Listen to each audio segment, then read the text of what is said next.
Assalamu alaikum. Thanks to my amazing friends and honorable teachers for giving me a chance to discuss on rights and dignity of women. Shortly as much as I can, inshallah. So let's get started. The audience, Islam is a guide to uphold the rights and dignity of women in the society.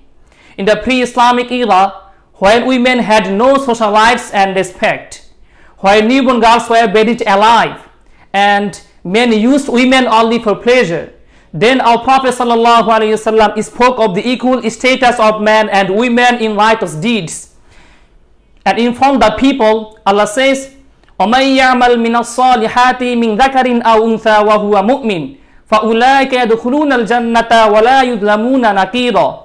Whoever does good deeds and is a believer, male or female, will enter Jannah, and they will not be oppressed in the slightest.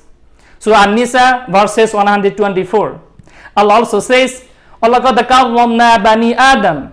Surely I am honored the children of Adam. The audience, Islam has given women the same status as men in the family, society and state, giving them a very honorable status.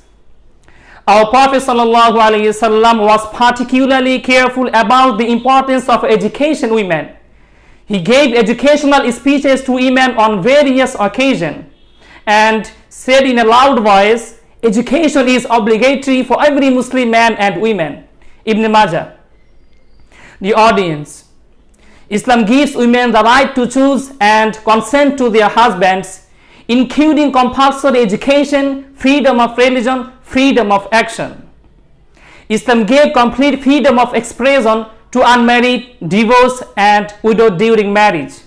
So, Islam recognizes the equal rights and dignity of both men and women.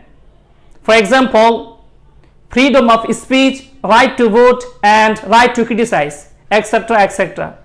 Men and women are partners, not competitors. Now but today, here I want to make conclusion of my presentation. Assalamu alaikum.